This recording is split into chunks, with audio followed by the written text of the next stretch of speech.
Right. Hey, everybody. Welcome to the 411 Ground and Pound MMA podcast, where your weekly look into the wide, wacky, wonderful world of mixed martial arts. My name is Robert Winfree, and I am your host. Thank you all very much for tuning in. I really appreciate the fact that you guys do. There's a lot of places you can go for, mixed martial arts, supplementary material, and I really appreciate that you choose mine. So thank you very much for that. All right, what do we got on the agenda? Well, there was the first UFC event of 2025 on Saturday. That was, you know what? I said it was dreadful, pretty bad on paper, and I'll stand by that on paper. In practice, you know what? Not the worst thing I've ever seen. So hopefully that's the worst card all year, because I can live with that. Then we have a preview of UFC 311. Um, the moment, as I am recording, it's still supposed to take place in California, but, well, with the fires, I know they're not exactly like barreling down on that particular location. Those fires are terrible, mind you, but the geography is like at the moment they're not close to. Where is that, at the Forum? Right, that's Inglewood. Let me double check that real fast. Intuit Dome, okay. But yeah, Inglewood. So they're not under imminent threat from the fires as we speak, but that could easily change over the course of the week, given how that's been going. So who the heck knows? Of course, we'll know by the time we get to the event, one way or the other. Then, a little bit of news of the week. So that's what we got. Should be a little bit longer of a show than last week. Last week we got in and out of here in no time. So should be back a little bit more on the slightly verbose form when it comes to this episode. So let's jump into this, shall we? UFC on ESPN Plus 107. How did we do? Prediction wise, we went 9-5. Okay. I changed one pick. I changed Preston Parsons and Jacoby Smith because, like, 2 days after I recorded, I started seeing some of his amateur wrestling highlights and went, oh, you're not at all what I was expecting out of this on short. So yeah, swapped that. Very. Hopefully you'll go along with me on that. 9-5. I wish I'd given myself the opportunity to swap the main event.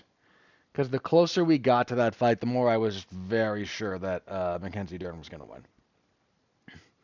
I don't have any great technical insight for that, why I started feeling that way, but by the time they started fighting, I was fairly confident in Dern.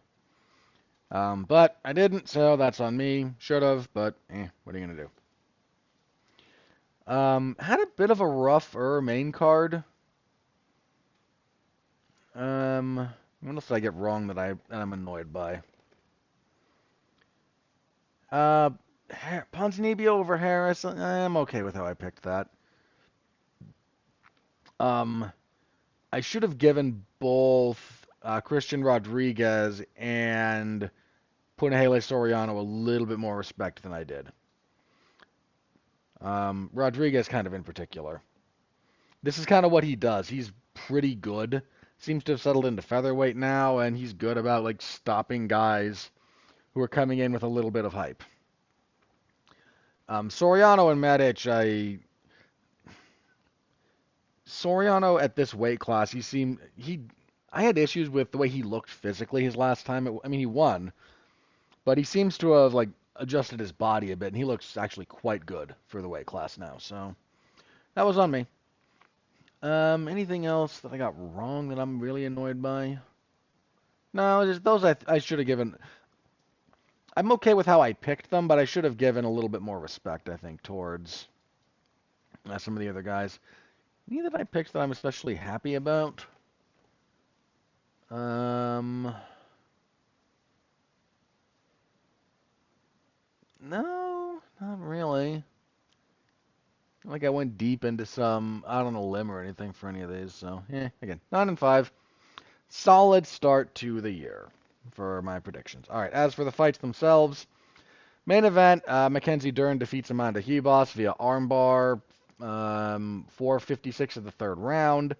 Little bit back and forth for the first two rounds, but a couple of things here.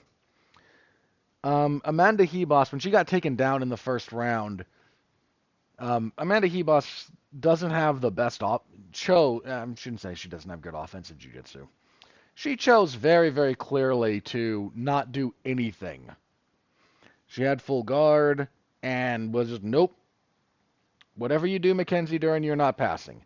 Guard is closed, I've got the head wrapped, and I'm sticking here until the ref stands me up or the round ends. Which is a choice.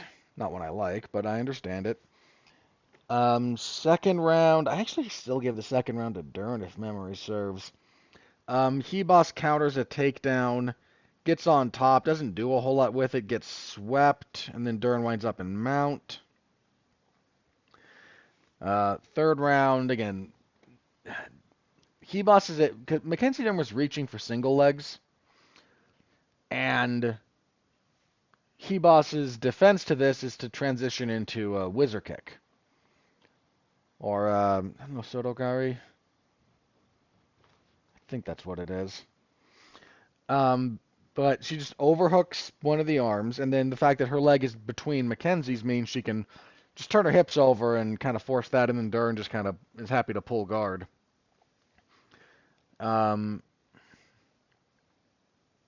Ultimately, a really nice armbar from Dern. Then she actually had a really nice sweep. I think it was it was either in this round or in the second. I think it was the end of the second. She hit a really nice setup into an omoplata sweep. Uh, really, almost like absurdly sophisticated stuff. Um, then yeah, third round is able to hit the angle, get the armbar. They wrestle around for it a little bit. She comes up on top, almost in spider web. Goes to mount, drops a few hammer fists, a few short elbows, gets the arm again. This time is able to peel it out, force the tap. This was I'm not going to call this a transformative win for Mackenzie Dern. That seems a little bit hyperbolic. But this was one of the first times I think I've watched her fight, and you can actually see some of the improvements. Her pure jiu-jitsu is the best for all of women in MMA. She's certainly the most credentialed. But her takedowns have not been good, and they looked a little bit better this time around. Still not great, but better, and she definitely needed better. That woman's stat line is almost absurdly bad. If you look at it, how many strikes does she land per minute? Not many. What's her takedown completion average? Boy, is that bad. There's a lot of the stats that are just really not in her favor. But seeing her, work a little bit on some of her entries, there's still finishing issues with her takedowns, and she doesn't need to be a great wrestler for wrestling's sake. But she definitely needs a little bit more than she has to fully bring her jiu-jitsu game to life. So we're taking steps in the right direction. Her striking is still not great, but there were only a couple of times when it resorted to looking really sloppy. So that helps. Yeah, so a good win for Dern, I think, is a very, very fair way to say that. I don't know where she goes next from here. We're still waiting on Zhang Weili and Tatiana Suarez. See if that happens. I don't necessarily at this moment in time like Dern's chances against either of them. Zhang in particular, I think, would kind of mess her up. Suarez, there's stuff that Suarez would do that'd be very successful, but I kind of think that fight would just suck. I guess Suarez won't want to engage too much on the ground with Dern, and neither of them are very good on the feet, so she might still have to win one more fight, but women's strawweight is also it kind of needs some help. Which is not necessarily a bad thing. I don't think it's not in one of those places where the division has been stagnant for years on end. But you do have to have a sober assessment of things at the moment, and that division needs a little bit of help. It's not nearly as bad as women's bantamweight, which minus Kayla Harrison is a total wasteland. But women's flyweight kind of overtook it as, what's the best women's MMA division? Flyweight took that over last year, 18 months ago, give or take, maybe 2 years, somewhere in that vein. And going to take some effort to get it back. I don't think either. I don't think Ribas is going to be too hurt in the loss. I mean, it's never great to lose, but she's still going to be ranked. They're still going to throw her in these kind of positions. Like, she just kind of has been, I think we've seen her ceiling. She's kind of been treading water for the last year or so in this same spot. And it's a good enough spot, but do I think we're going to see her make a legitimate run to the belt? It's not impossible, but at this point I would have my doubts about it. I mean, she's only 31, so it's not like she's old, but this was her 19th fight. Part of her problem is she bounced around a lot between flyweight and bantamweight for a while.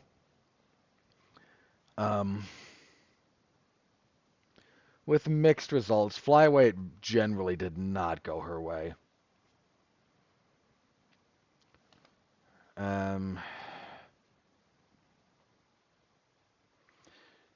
Yeah, I'm not sure what exactly is going on there with her development, but I mean, is the Ribas that we saw fight Dern this time meaningfully different from the person we saw fight Macy Barber or Viviane Araujo a couple of years ago? I would argue not.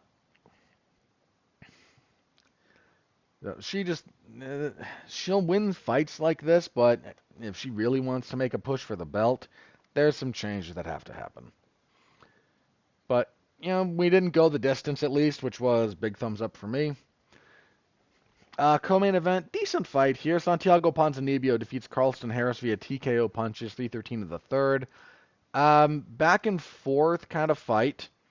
Harris did a lot of good work. He wobbled Ponzinibbio a couple of times, dropped him at least twice. But Ponzinibbio just kind of was able. See, this is the thing. This is kind of why I picked Harris, because I knew Harris would have that success. He was countering. Ponzinibbio was jabbing to the body a lot in the first round, and Harris started timing that and started countering him with a really nice left hook, just kind of repeatedly. Both men actually did pretty good body work overall. I'm still not completely sold on Ponzinibbio. I thought Harris would be able to put him away when he landed on him the way he did. Ponzinibbio's credit, he rallied. The other side, there was one of those knockdowns when you could have stopped this if you're the ref. Wound up being a very awkward stoppage in the third because Ponzinibbio perseveres, lands a really good right hand in the third round that badly hurts Harris. Keeps after him. It's a prolonged kind of flurry, but when it is stopped, it's slightly awkward timing, so I don't know. But good win for Ponzinibbio. I still think he's on the downside of things between his age and the miles and everything, but if he's going to be able to turn back guys like Harris, he'll still be able to keep his spot, so good for him. Again, decent little fight. Middleweights, good grief. Cesar Almeida knocks out Abdul Razak Al Hassan with a left hook from hell. 4:16 of the first round. Al Hassan is on the back foot for a good chunk of the beginning of this fight. Throwing really loopy punches. Almeida's avoiding them, countering him pretty easily. Then Al Hassan straightens one of those punches out and lands and drops Almeida. Not, badly hurt, but he definitely sits him down. Jumps on top. Hits some really nice stuff from the ride when Almeida rolls to his knees to stand up, because that's where Al Hassan does a lot of damage. If he can get to that position, he will rain down stuff on you. So Almeida had to do that to get up, but didn't hang out there very long, which was smart. Gets up, and Al Hassan just gets a bit square, swinging against Almeida when Almeida's on the fence, and Almeida gets, hit a couple of times, but he's starting to deflect, roll with, and then counters him with this left hook that's just right on the chin. Al Hassan is out like a light before he hits the ground, stiff as a board. He was out for a while. I mean, they came back from the commercial break after the knockout, and he's still on the ground. Like by the time they're reading the decision, they're helping him kind of stand to sit on the stool, and he's still like baby deer legs, can't stand. I mean, that was a bad knockout. Um, Good win, really good knockout for Almeida. I mean, first event of the year, and we do have a knockout of the year contender. I don't know where it's going to wind up, obviously, but that was a heck of a punch. So good for him on that one. Your fight of the night was next, the fight I was most looking forward to on this card. Roman Kopylov defeats Chris Curtis via TKO. Head kick at 4:59 of the third. I don't love this stoppage. It comes about because a weird confluence of circumstances, I think. So we've had a good fight to this point. Officially, it's 1-1 going into the third. Let me talk about everything else before I get to the finish, actually. So both men come out, both southpaw, and they are jabbing up a storm. Curtis has a really good jab going. Both men do some good body work. The kicks of Kopylov are a little bit what's kind of swaying things early. He's got some good leg kicks going. And Curtis can hit him, but Curtis has a hard time really hurting Kopylov. And Kopylov takes a bit to kind of figure out Curtis's guard, but then he starts landing some really strong 1-2s. Dude, Chris Curtis is insanely durable. I mean, he took some serious punches here, and he didn't go down until the very end. But he was badly hurt a couple of times. It's rare that you see Curtis badly hurt. Not that you never see it, but it's pretty rare. Um, so Kopylov is able to find a few of those. And again, they're both killing each other to the body. Kopylov gets a really nasty cut opened up over his right eyebrow. That's not too bad at the beginning. I mean, it's not great, but it's not too bad. And then Curtis just jabs the crap out of it. To the point where there's pictures floating around the internet of it up close in the back. It won't stop a fight you won't stop a fight in MMA for that cut, but it was deep enough you could have given some serious consideration to stopping it if there'd been another round. I mean, by the time we got to where we did, like, I don't think it was that in much danger of being stopped there, but but the fact that Curtis had been hurt a couple of different times plays into how the finish goes. Because he gets hurt in the third. He's doing good in the third round, is Curtis. Then he gets hurt with a couple of left hands. And he recovers and is able to kind of, get back into it. But that's happened in that round. And then, they're trading a little bit in the middle, and they killed each other to the body. This was your fight of the night, and deservedly so. And then Kopylov throws up a head kick, which he hasn't thrown a lot of. And Curtis only gets one hand up to block, so it hits him kind of, on the neck. And he staggers and falls over. Now, here's the thing. I don't think Chris Curtis was out. He was hurt pretty badly, but he was not unconscious. Kopylov doesn't follow up. Now, this creates a couple of divergent theories about what might have happened. Because if Curtis is badly hurt and Kopylov follows up with another punch or two, then the stoppage becomes something nobody really complains about. However, if Curtis isn't all that badly hurt, and don't get me wrong, I think he was hurt, but again, the how badly question is the relevant one. If Kopylov looks to close in and do some damage and Curtis grabs a single leg and wrestles up, which very possible, then he's still in it, and we go to the scorecards. Now, I don't think that would have changed the outcome. Again, officially it was 1-1 going into the third, and with a knockdown like that from Kopylov near the end, yeah, he won that. He would have won that round. So I think Kopylov would have won either way. But because Kopylov kind of does the walk-off, and Curtis, if he gets up to his feet, he kind of hangs out like in a crouch as the referee comes over. If he gets all the way up to his feet, puts his guard up, then the fight doesn't get stopped. But because Kopylov isn't bearing down on him, there's not exactly urgency for him to regain his feet and put his guard up. So you get into this weird spot. Curtis was pissed about the stoppage.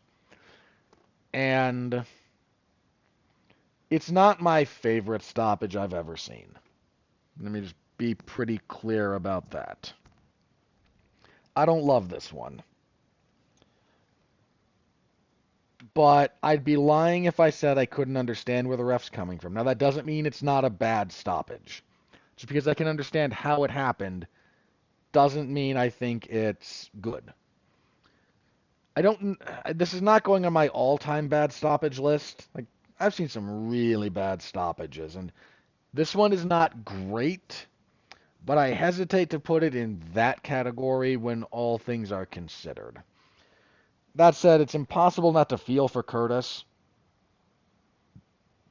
I mean, he was gonna lose this fight anyway after he got knocked down with that head kick. I mean, he'd done good work in that third round. Again, he got hurt, but he still rallied back. He hurt Kopylov at one point. Like, this was a really good fight. Look this one up if you missed it. These two just took lumps out of each other. I mean, good grief. But when I say I feel bad for Curtis, like, that guy has been on the wrong end of some split decisions that probably should have gone his way. Now you get this kind of weirdness. Like, that poor guy. I don't know that he's ever had a break go his way. Like, something that could break either direction go in his favor. And that really sucks. Yeah, that's just really unfortunate for him. As a trend throughout his career, that is deep. Dude, this guy knocked out someone on the Contender Series with a hook kick and didn't get a contract because it was season 1. And they were like, pretending we have standards about this crap. He does that even one season later. He's in there, no problem. Nowadays, if you just win, you're almost guaranteed to get a contract. So that didn't go his way. There's been several decisions that some of them I thought he won that didn't go his direction that maybe should have. I just feel bad for the guy. I really do. But none of that has anything to do with Kopylov, who, okay, there was a sequence in the second round. Once, Kopylov threw a jab to the body. Curtis deflected it, but he deflected it down, and so he basically made Kopylov punch him in the groin. And there was no heat on that one. He didn't take all that long to recover. He didn't seem mad at Kopylov about that one. And Kopylov was throwing a body jab. If you deflect a body jab lower, what's lower? Right. That's just one of those unfortunate things. You know, that just kind of happens sometimes. There was a bit of a poke to the eye, though, that occurred not too long after that. Not the worst eye poke I've ever seen, but I'm not going to sit here and accuse Kopylov of doing it intentionally. But because a lot of guys do what he was doing with his hands at that distance with that what he was doing is not out of step with what a lot of fighters do. I think he, in this case, and a lot of fighters in general, are reckless with their fingers in those positions. And frankly, if you just start taking points from them, I wouldn't cry too much about it. So there was those. Both of them were small fouls. The ref could have taken a point and I wouldn't have been too annoyed. But it's MMA, so what are you going to do about that? And the point deduction wouldn't have mattered that much anyway, given the finish. Would it have mattered if there was no finish by that point? Yeah, it would have, because it was a round apiece. So that point deduction would have made it be a draw. But again, that's a reffing issue again. And I haven't seen too many fouls come out of Kopylov fights, but I'd have to go back and do a deeper look through some of his habits.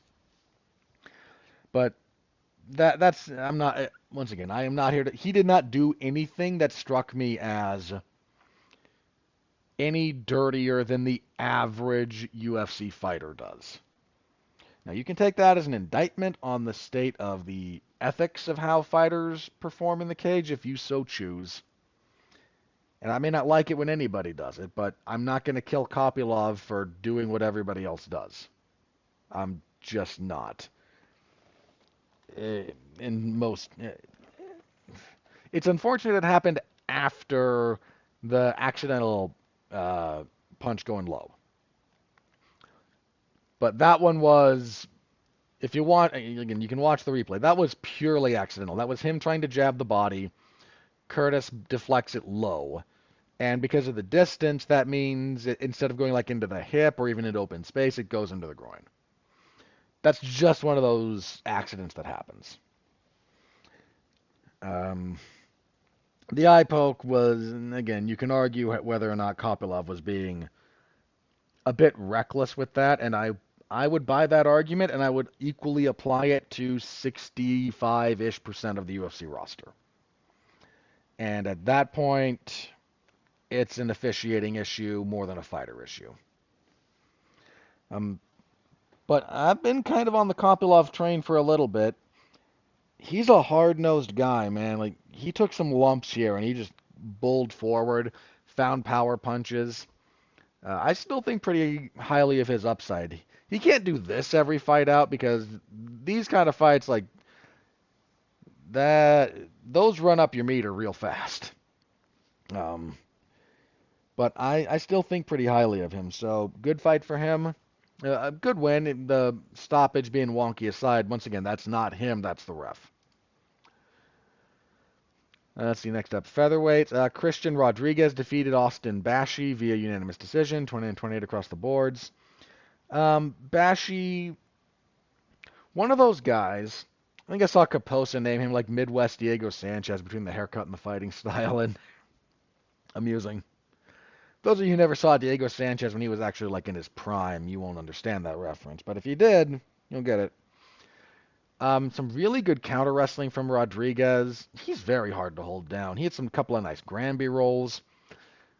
His trip game against the fence in particular, that might be one of the most important areas in MMA that nobody gives a ton of discussion to. But his game there is quite good. His striking was just superior. I should have given him more of a shot to win this one than I did. Especially his first fight at featherweight was a little bit iffy for me because they forced him up after missing weight at bantamweight a couple of times. But he seems much more comfortable physically in the weight class here, much more settled into it, so I need to reorganize my figuring on that one. And then kicking off the main card, Punahele Soriano knocks out Uros Medic with a right hand, 31 seconds of the first round. Medic engages, but as he backs up, it's in a straight line. He blocks kind of a left punch, but then his hands go down and he's still backing up in the straight line, so Soriano follows up with the right hook, drops him, dunzo. Soriano at welterweight really starting to settle in. Definitely should have given him more... how do I phrase this? His athleticism, I don't think I gave enough credence to. And he had a pretty decent run at middleweight, then had a rough run at middleweight, and then moved to welterweight. And he got the win over Miguel Baeza, but there was something about the way he looked in that, well, I scored it for him and agree that he won. There was a good chunk of his game that hadn't quite translated. Now his body seems fully composed for welterweight. So... yeah, that one against Baeza looked a little bit like the guy who, cut a bit too much weight. When here he looked much more filled out, which is weird because he was coming down, but he's like reorganized his body and looks a lot better here now. On the prelims, Felipe Bunas defeated Jose Johnson. Johnson missed weight.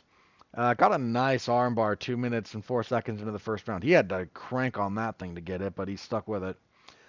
Marco Tulio defeated Ihor Potieria. Potieria missed weight.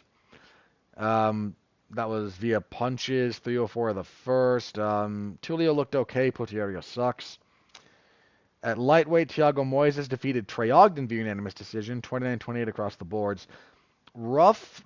Moises starts pretty good, Back end of the first round starts not going his way at all. Ogden looks pretty good, but Moises has been landing a bunch of calf kicks, and in the second round he finally hits one. I don't think it badly hurts Ogden's calf, but it catches him at the right time and at the right angle where it winds up dropping him. Then Moises gets on top, and Moises on top is a problem. He lands really nice elbows. Third round, he's able to get things down kind of the same way. Did he get taken down and then swept him? I can't exactly recall. But third round, more of the same. So good stuff from Moises overall. Welterweight Jacoby Smith knocked Preston Parsons out cold, 113 of the first. Nice to see the archetype of the Division I All-American wrestler who's got bricks for hands. And I see that come back into the fore because that's been gone for a while. Throwing the right hand lead, which not the worst thing in the world. It's a choice. But right hand lead because he's standing orthodox. So right hand, and then follows it with a left hook in close and just catches Parsons on the jaw, and he drops like a sack of potatoes. Just bonk. So heck of a performance there in the debut from Jacoby Smith. Ernesta Carrascaita defeated Nicole Cagliari via split decision, 29-28. I scored it for Carrascaita, so no issues there. Decent little fight.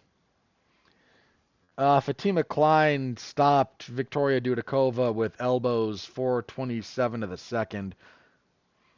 Klein took her UFC debut up at flyweight against Jasmine Jasdavicius and was out-physicaled. But even then, we all knew had a lot of ability. She looks solid at strawweight. This was a good win for her. And kicking everything off, Nurulio Aliyev defeats Joe Solecki via unanimous decision, 230-27 to 29-28. Fine enough fight. I don't remember a whole lot about it.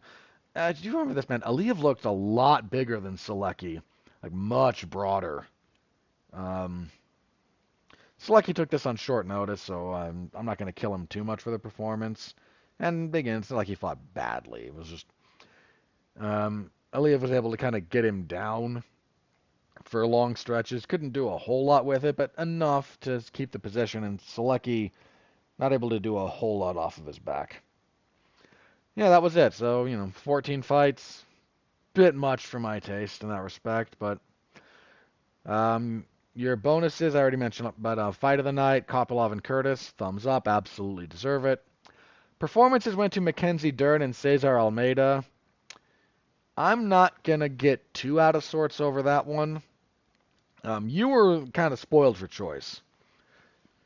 I mean, if they really wanted to do the submission, then okay. I actually did prefer Dern's armbar to that of Bunes. You could have easily gone Soriano. That was a really nice knockout he had, but man, that one from Almeida was just too good. So, yeah, that's where that is. Full report, as always, MMAZona411mania.com. Go give it a read if you are so inclined. Y'all know how that works. All right. Adjust my spreadsheet a little bit. Okay. And there you are. So let's move on then to UFC 311.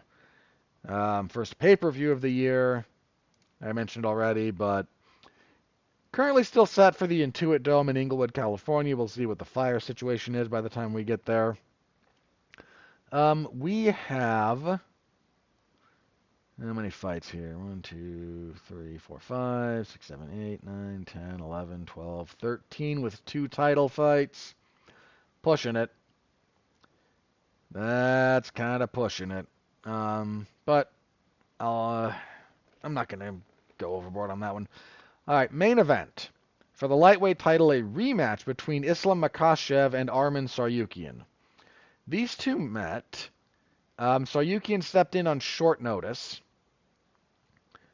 This was back in 2019. And if you haven't seen their first fight, it is a wrestler's delight, man. There is so much good stuff in there. Makhachev has the opportunity with a win here to become the winningest title fighter in UFC lightweight history. So at the moment, they have a weird stat for this. At the moment, he's tied with 3 other people for most wins in title fights in the division. Now, that includes his title win. He is tied with BJ Penn, Khabib Nurmagomedov, and Benson Henderson, all of whom had a title win and then 3 defenses and then lost it. Now, so again, that's how they're kind of phrasing it. But if he wins here, he'll be the most accomplished lightweight champion the UFC's had, because have they ever had a repeat champion in that division? I've done this before. I don't think they have. You could argue Edgar maybe should have beat Benson and Henderson in their rematch. It was a close fight. Because BJ never got it back, Frankie didn't get it back, Henderson didn't get it back, Pettis didn't get it back, Dos Anjos didn't get it back, Chandler didn't get it back, Connor didn't get it back, Khabib retired with it, then Oliveira gets it and has yet to potentially reclaim it. I don't know if he will or not. And then Makhachev is where we are. So there's never been a 2-time champion. If he wins here, he will be, statistically at least, the most accomplished lightweight champion the UFC's ever had. Tsarukyan, I mean, his only losses in the UFC are to Makhachev and Mateusz Gamrot. Won his last 4, 2 of those stoppages. The split with Oliveira was weird. I recall scoring that for Tsarukyan.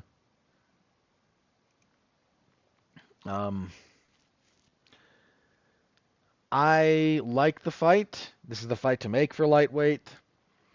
I am not going to tell you that Arman Tsarukyan can't win this fight. He can wrestle. He's one of the few guys who can actually wrestle with Makhachev. That just hasn't quite worked out for him in the past because Makhachev was just a hair better. On the feet, Makhachev is much more polished than Tsarukyan. Doesn't mean Tsarukyan can't hit him. In fact, he was doing the, well, if he fights me like he fought Dustin Poirier, then I'll be able to knock him out, which I find a knockout win for Tsarukyan unlikely, but not impossible.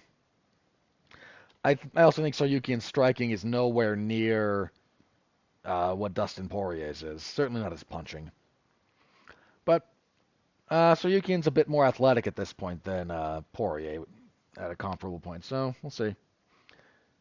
I'm going to pick Makhachev. Actually, I need to open up a couple of other resource tabs here that I should have done earlier. So let's see what we got here. Yeah, Makhachev's the favorite pretty much everywhere. I'm going to pick him. As a minor note, Makhachev's like minus 400, give or take. I expect that to close up. And with fair reason.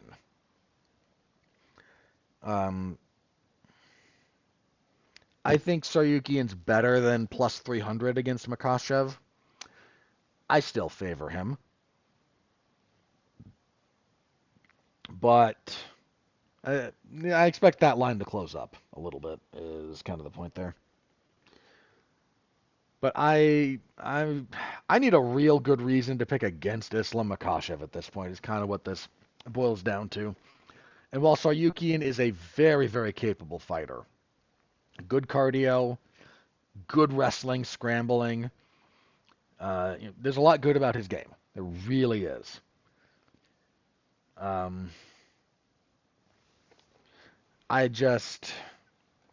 Makhachev's at one of those points where I need something very, very serious to stick in my head about why so-and-so is going to beat him. And a Tsarukyan win will not shock me. It will not upset the way in which I view the universe or anything. But it is not my expected outcome. I think Makhachev is at a point where he's the pound-for-pound king. He's only 33. Like, that dude is, he ruins people. Like he will give you a really bad day. And I kind of think that's how this one's going to go. But it is a really, really good fight, and I am definitely looking forward to it. Okay, bantamweight title up next. Merab Dvalishvili will defend against Umar Nurmagomedov. I am not going to dismiss Merab's chances here. He is not the champion by accident. He had to kind of get there the hard way. I mean, that dude, first of all, he hasn't lost since 2018 when he got guillotined at the... That's a technical submission at 5 minutes of the third round. So he hasn't lost since then. Only has one finish, mind you, but hasn't lost. But look at who he had to beat, man. Terrion Ware, Brad Katona, Casey Kenny, Gustavo Lopez, John Dodson, Cody Stamann, Marlon Moraes, Jose Aldo, Piotr Jan, Henry Cejudo, and then finally got to fight for the belt. There was nobody else for him to fight, really.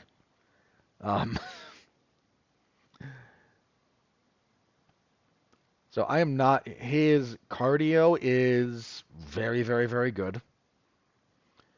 His wrestling is dogged. His striking is not great, but he'll throw with you. His offense in the clinch and on the ground is coming along. He started to put a little bit more offensive numbers. Maybe not the biggest oomph, but he started to put more numbers behind what he does. And one of the other things about Merab, if you fall behind on that guy,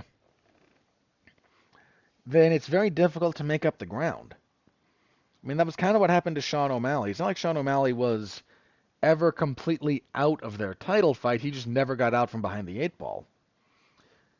I mean, even that 5th round, like, Merab could just do nothing for that 5th round, and kind of did nothing for the 5th round and still won because I've won the other 4 rounds. He's won the other 3 rounds, 3 of the other 4. Like, he's able to get into a position where the clock is his friend. You know, the faster it goes down, the better for him.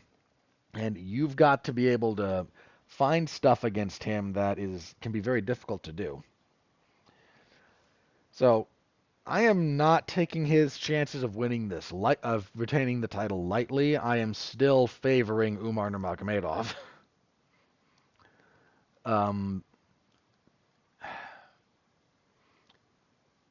If there's kind of a knock on Umar, it's that he hasn't got a lot of finishes in the U. Actually, you know, he's what, 3?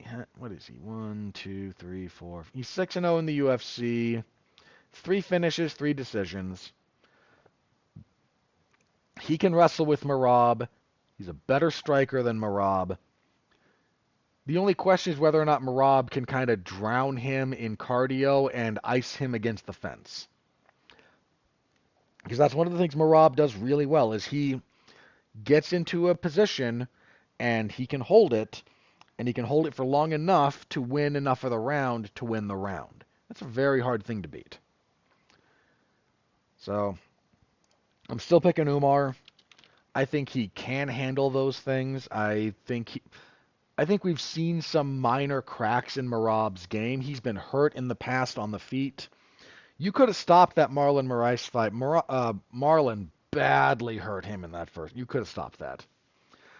I'm not going to say he's soft to the body because that implies a little bit more than has been demonstrated.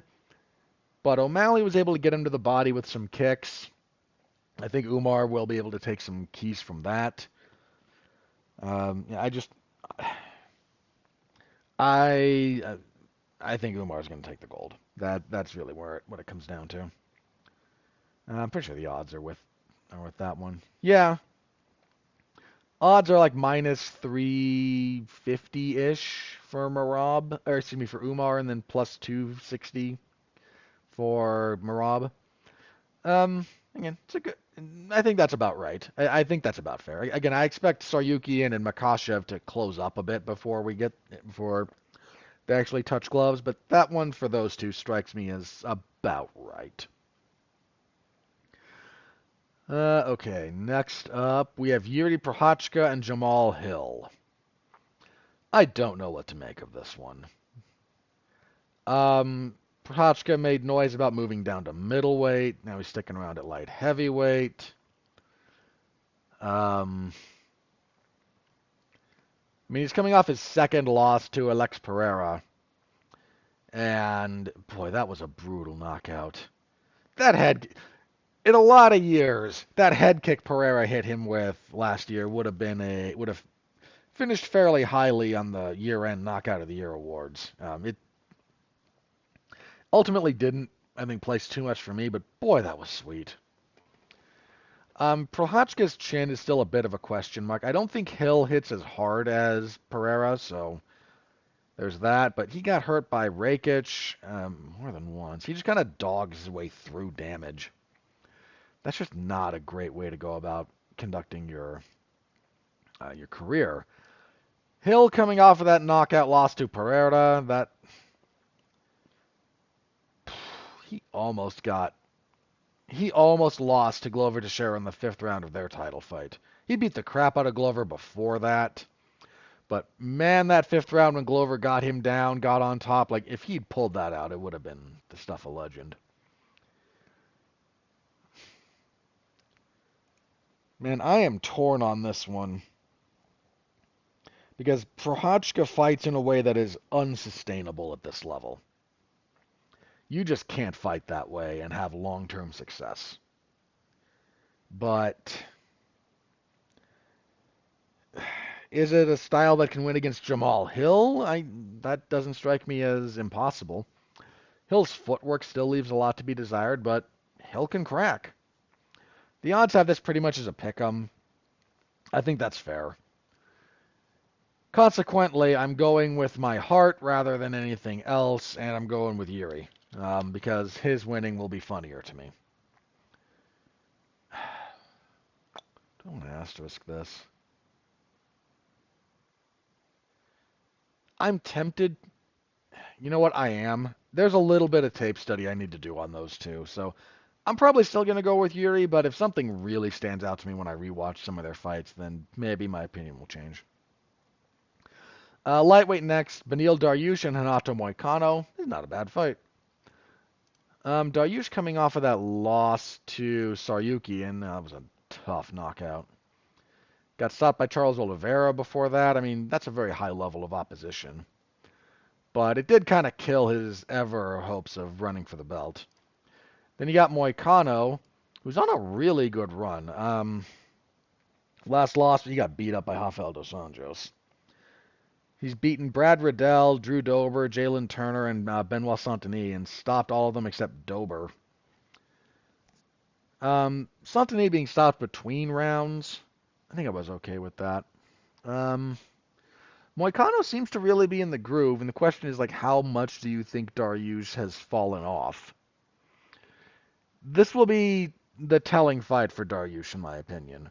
Now, a lot of what Moicano normally does won't work quite as easily on Dariush. It's a bit harder to take Dariush down, and he's certainly not as passive off of his back as some of the guys that Moicano has used that against. But Moicano's still the one that's trending upwards, where Dariush is not. Dariush is 35. How old is Moicano? They're the same age. Okay. Moicano's actually a little older. The odds are with Moicano. I think if you're looking for a dog that you can like bet on and feel kind of good about, Dariush at plus 170-ish. I don't think that's again, don't gamble with money you can't afford to lose, but if you're just looking for a dog that you think has a good chance, Dariush is not a bad bet in that case. I'm still picking Moicano though. I think he's the one. I think he's the one moving up, and I don't. We'll know for sure for Dariush after this fight, because again, you lose to Oliveira and you lose to Saryuki, and there's a finite amount I'm going to hold that against you, given how good they are. But this is one he really needs to win if he wants to prove he's not on the downhill. And kicking off the main card, we have Kevin Holland and Reinier de Ridder. This strikes me as a fight that's going to go wildly one way or the other. Um, so Kevin Holland is what? He's had a weird streak lately. I mean, some of that was a few inadvisable fights. But since returning to middleweight, he's 1-1. He had the technical submission over Mikhail Oleksiejczuk, where Oleksiejczuk disputes that his arm was injured. That he actually fought before. He did fight kind of. So whatever there was wrong with his arm, it wasn't apparently catastrophic. And then the Roman Dolidze fight, yeah, he had a rib pop out near the end of the first round, and they had to stop it, which is fair. Like, that's an injury that will stop a fight. So he's been a little bit back and forth. Had the split decision loss to Jack Della Maddalena. I agreed with that decision. The loss to Michael Venom Page was an odd one because, I mean, I picked Page for that, and I think he won it fairly. It was just odd. He's choked out. He knocked out Ponzinibbio, choked out Michael Chiesa.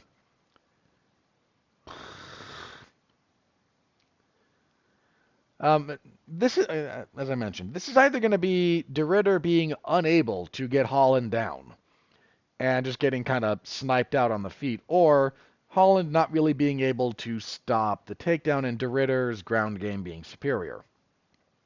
Now, it's not that Kevin Holland can't grapple, but trading positions and holds with Reinier de Ridder is not really a winning proposition for most people.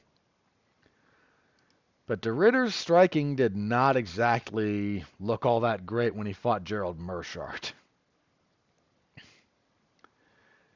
So, again, whichever way this goes, it's going to go pretty dramatically. Most places seem to have Holland as a slight favorite.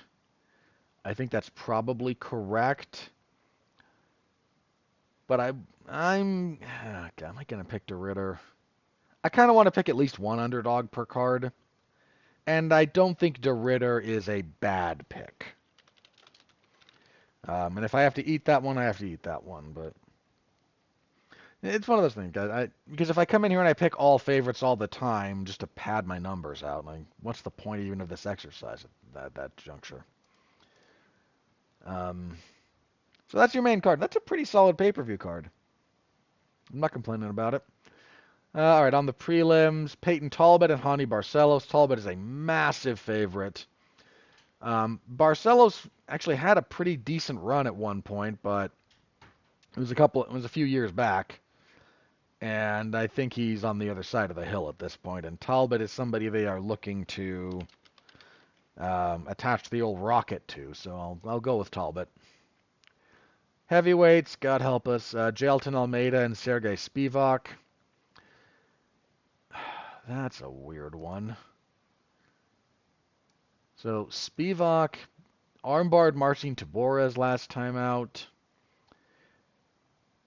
His losses in the UFC are to Walt Harris, Marcin Tybura twice, and Marcin Tybura, Tom Aspinall, and Cyril Gahn. Like, he's only lost to guys who are pretty darn good.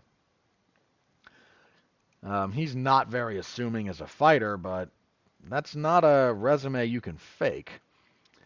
Almeida, coming off a win over Alexander Romanov, got knocked out by Curtis Blades before that. That's his only loss in the UFC, actually, is to Blades. Almeida's a really good grappler. I think Spivak's going to try and engage him on those terms. I don't think that goes all that well for him. I think I'm going to go with Almeida. But, the odds on this are wider than I would be comfortable with if I was having to pay that out. We got minus 400, give or take, for Almeida pretty much across the boards there. I would not be comfortable with that payout, with those odds, if I had to pay that out, because it's heavyweight. And Spivak, he may not be a world beater, but he is not someone you should take lightly either. Let's see, middleweight, Zachary Reese and Cedricus Dumas.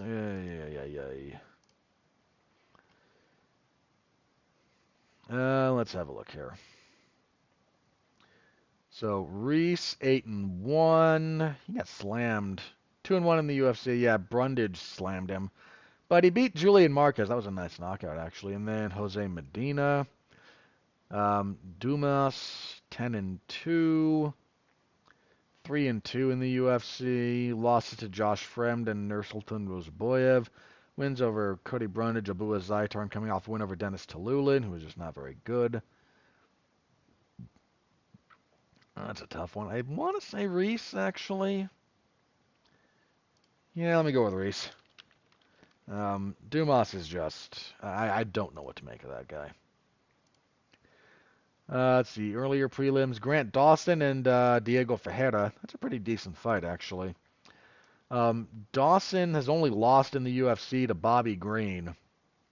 He's coming off 2 wins over Joe Selecki and Rafa Garcia. Ferreira's a stiff challenge for him, actually. I mean, Ferreira's fight with Mateusz Rembeszki was nuts. Because he lost a lot of that fight, but kind of gutted his way through and got the finish in the end. He knocked out Michael Johnson before that.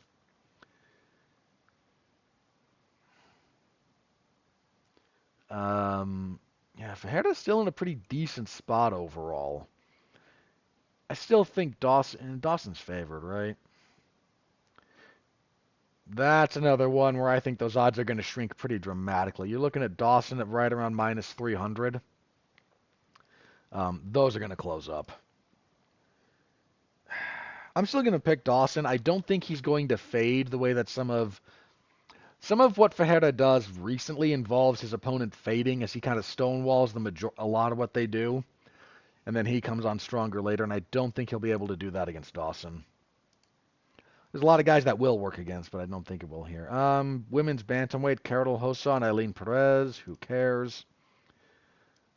Hossa has been trading wins and losses since 2022. Coming off a win over Penny Kianzad, so logically she's going to lose here. Perez, there's a 4-fight winning streak going. That's certainly nothing to sneeze at. She missed weight for her last fight, which isn't good, but that's the first time she's had that problem. She's taking a bit of a step up here. Hossa's fought better competition thus far. But I still think this is probably Perez. Oh no, Hossa's been a tough roadblock.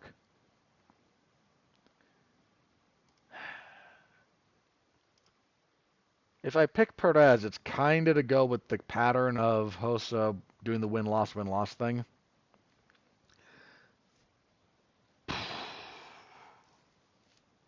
Because her losses, Hossa's, are Sarah McMahon, Norma Dumont, and Irene Aldana.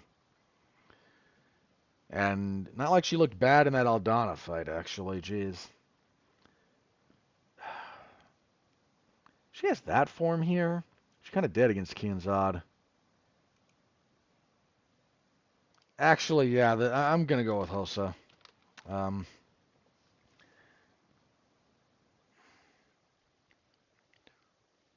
I think discounting Perez would be a mistake because, Hossa's very up and down, but this is a step up for Perez, and I'm not sure she's quite ready for that. Bantamweights, Rinya Nakamura and Muin Gafurov. Ooh, this is a tough one. Okay, Nakamura. Let's see. Has gone 3-0 in the UFC, wins over Toshiomi Kazama, Fernie Garcia, and Carlos Vera. He looked pretty solid through those. And there's Gafurov, 19-6, more experienced. Let's see, he's 1-2 in the UFC, but he's coming off a win over Kyung Ho Kong.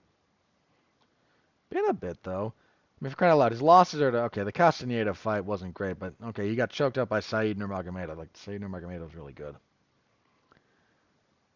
This is actually a pretty good fight. That's a tough one. This might be just, the grizzled veteran being a bit too much for the more technical younger guy. Seen that story play out a lot. But Gafurov hasn't been super impressive in the UFC thus far. Ooh. Okay, the odds are with Nakamura, but again, inadvisably high. Yeah, I'm going to pick Nakamura, but you potentially having to pay out like plus 350 on Gafarov, that is playing with fire, my friend. I would not be comfortable with that one. Let's see, bantamweight, Ricky Tercios and Bernardo Sopai. I still don't know what to make of Ricky Tercios. Because he's so much of an unknown, I'll go with Sopai.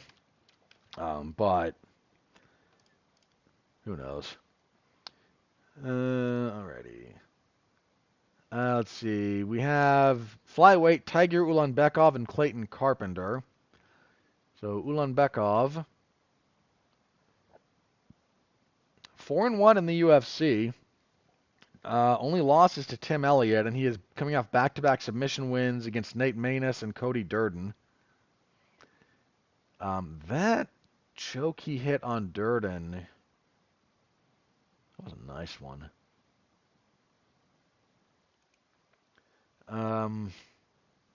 Carpenter, look over here. 8-0. Had a good UFC debut, if memory serves.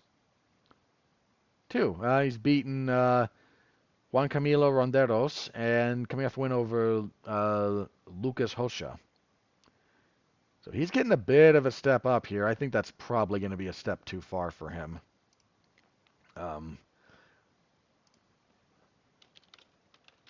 Yeah, see what I previously said about Nakamura and Gafarov, but I feel pretty confident picking the more experienced guy this time around. And at some point on this card, we will have we were supposed to have Bogdan Gushkov and Johnny Walker, which would have been hilarious. Johnny Walker pulled out. Unfortunate. Now we get Gushkov and Belly Elikana.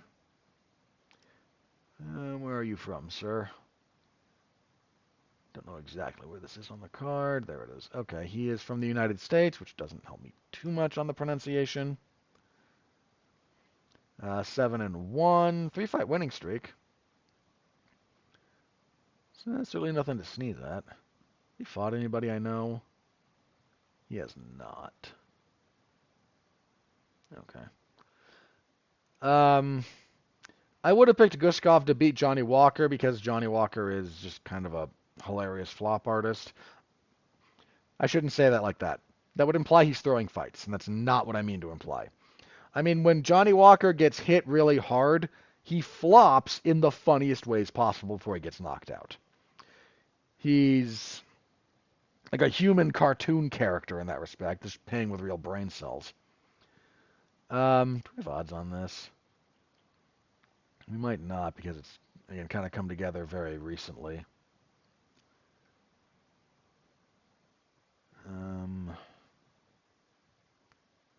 Yeah, I don't see them for that, so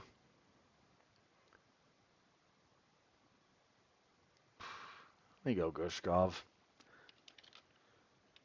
But now that he's not fighting Johnny Walker, you know, he could very easily just drop that because it would be funny. I want to put those down further. I might.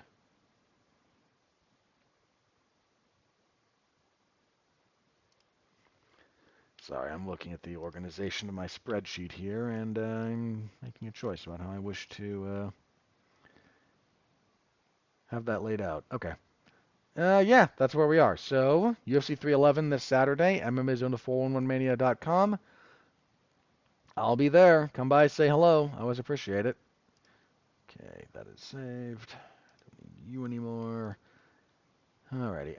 Let's do a little bit of news. We shouldn't be too much longer. Okay, so I mentioned last week that there was kind of somebody thrown, I think it was Joe Rogan had thrown out there that John Jones wants $30 million to fight Tom Aspinall. He's walked that back a little bit. The UFC's. So there's been pushback against it, which doesn't mean it's not true, for the record. It just means there's been pushback against it that needs to be fairly discussed. So he's now saying that, you know, the UFC's, that's not really the number, and that John might be talking about retirement. This could be the UFC negotiating in public through an intermediary, whether Rogan's can deliberately with them on that or not remains to be seen, but if John is actually saying I want 30 million and they're considering paying it, they definitely don't want that news out there. Just throwing that out there. We'll see. John potentially retiring rather than fighting Aspinall, or rather than getting the money he wants to fight Aspinall is more the appropriate way to phrase that. That's kind of always been on the table.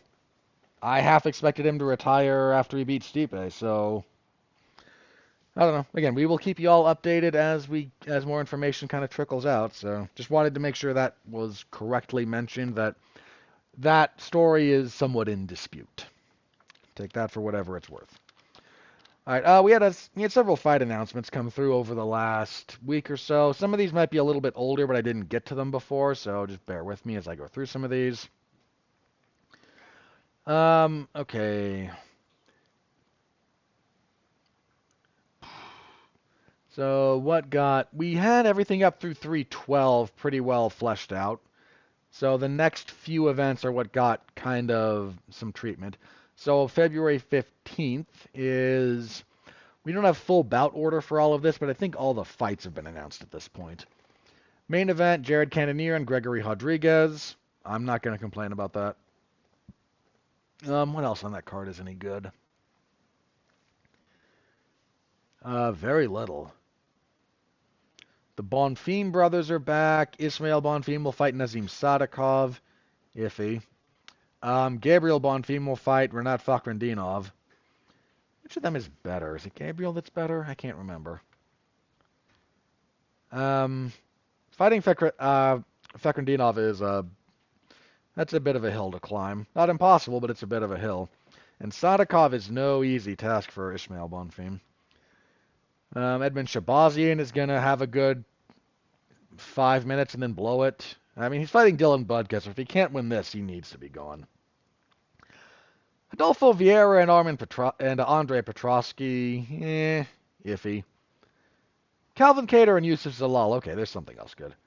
I found a few. So I found one other one. At a bare minimum, Zalal and Kattar, that's a good fight. That's a bit of a test for both guys. Zalal taking a step up in class after that really lovely knockout he hit on Matt Frivola. Was one of my knockouts of the year. I forget where I placed it exactly, but that was, 3 or 4?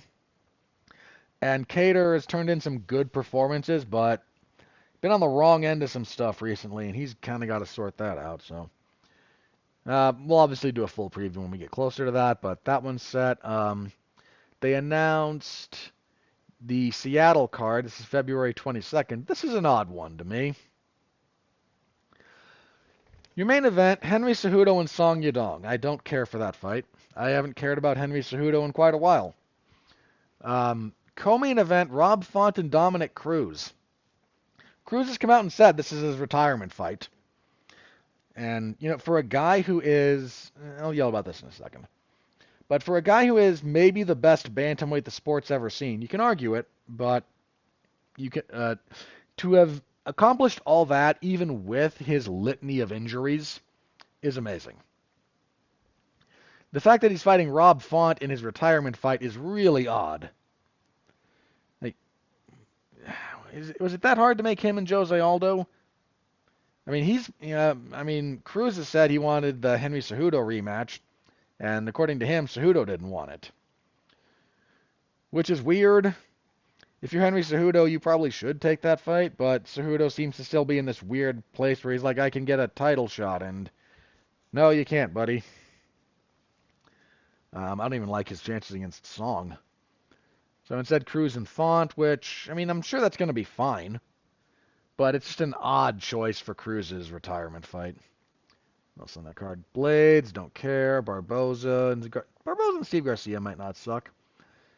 Jean Silva and Melsik Bagdasaryan. Does this Bagdasaryan step up? Or has he already had the... He's already kind of had the thing that happens to every guy who trains with Edmund Tarverdian. Tucker Lutz couldn't quite take advantage of it fully, but Jean Silva will. So I don't expect that to go Bagdasaryan's way. Brendan Allen and Anthony Hernandez is not a bad fight. Didn't those two already fight? feel like Anthony Hernandez has already beaten him. I might be wrong, though. I am, in fact, wrong. No. He beat him in the LFA. Okay. Geez, that was 2018? Yeah, Allen is better now, but so is Hernandez. I very much favor Hernandez in that fight. Gotta be something else here. No, that's kind of it. Okay. There's a few fighters that we're waiting on getting the other half of their fights set through, but hey, Ricky Simone and Javid Basharat? I don't know.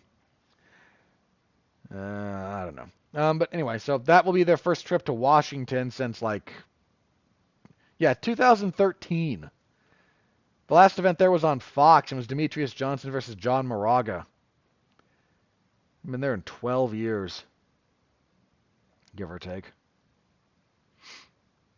What else was on that card just for the trip down memory lane?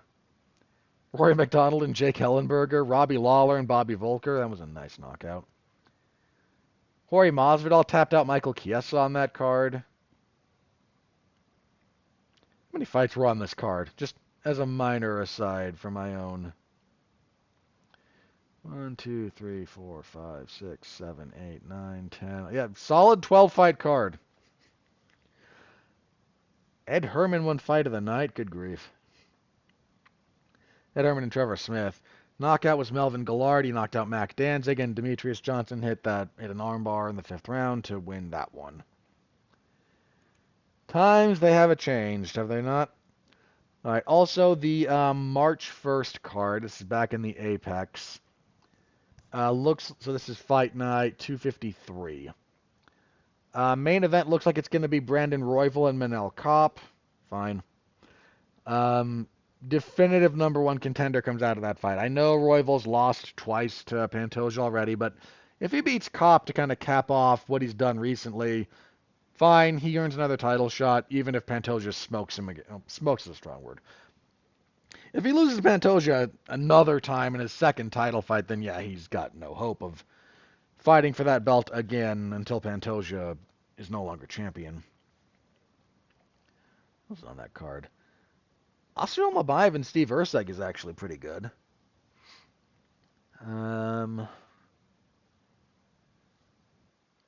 There's a lot on this card that still needs to come together. We only have, 1, 2, 3, 4, 5, 6, 7, 8, 9. Yeah, there's going to be another 3-ish fights announced for that card by the time it comes together anyway. But that's a perfectly fine main event. And it's nice to see flyweights not just being buried on the prelims. So, that's kind of where we are on that. I don't think anything's changed for some of the stuff we knew more about.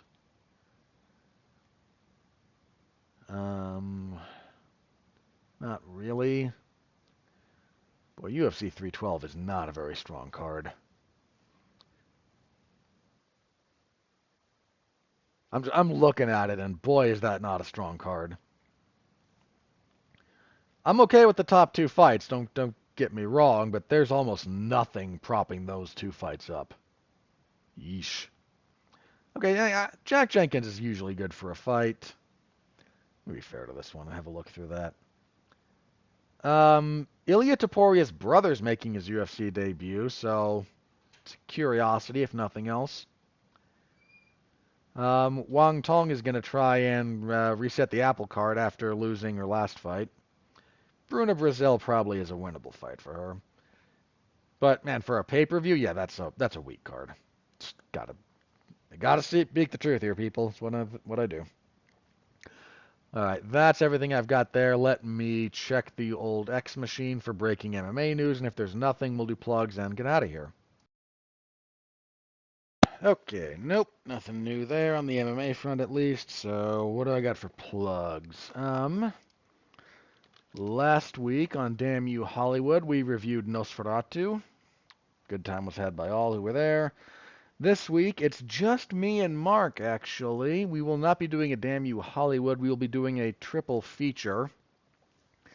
We will be talking about, let's see, The Last Showgirl, Honora, and Amelia Perez. I am doing this under protest.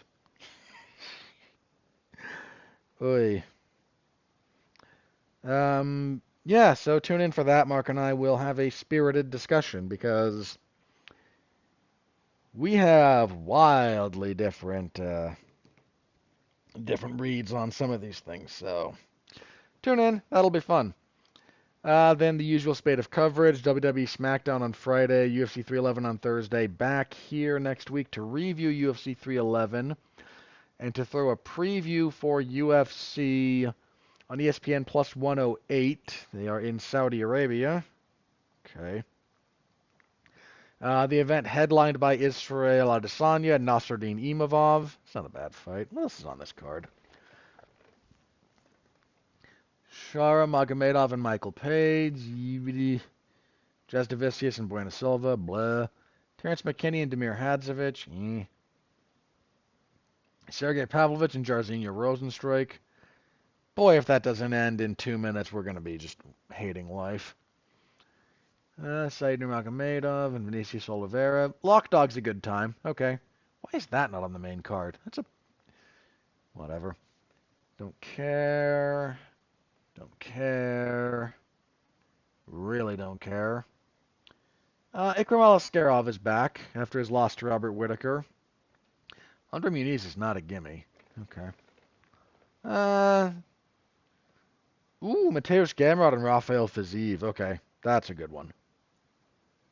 That's a good one. There's a few. Okay, full preview next week, of course, so tune in for that.